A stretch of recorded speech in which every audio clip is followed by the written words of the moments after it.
আমি বনশ্রী, আমার শ্রীস কথা চ্যানেল তোমাদের সবাইকে স্বাগত। তো বিকেল বিকেল আমরা ডিম টোস্ট করেছিলাম আর খেয়ে দিয়ে চলে গেছিলাম কবিরের চুল কাটাতে। কবিরের বাবা যাচ্ছিল ডিউটিতে, তো সেই পথেই কবিরকে চুল কাটাতে গেলাম আমরা, কারণ একা একা সম্ভব নয়, আর ওকে ধরতে হয় একটু সেই জন্য। তো ওর বাবা ওকে ধরে আছে, দেখো চুল কাটবে, কেমন হাদা বোদার মতন দেখতে হয়ে আছে। তারপরে বেশ ভালোই লাগবে দেখতে চুলটা কাটার পরে। আর ও ঘুমিয়েছিল, বিকেলবেলা ঘুম থেকে তুলে ওকে নিয়ে গেছি, তো সেই জন্য মুখটা এরকম ফোলা ফোলা লাগছিল। এই যে চুল কেটে দেখো কেমন হিরো হয়ে গেছে আমার সোনাটা।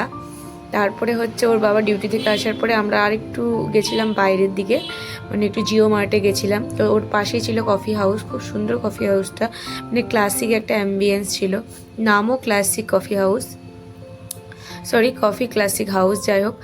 তো এই তো সেদিন নিয়ে ওখানে কিছুই সেরকম খাইনি, একটু কফি খেয়েছিলাম আর একটু ফিশ চপ খেয়েছিলাম, এই তো এগুলোই।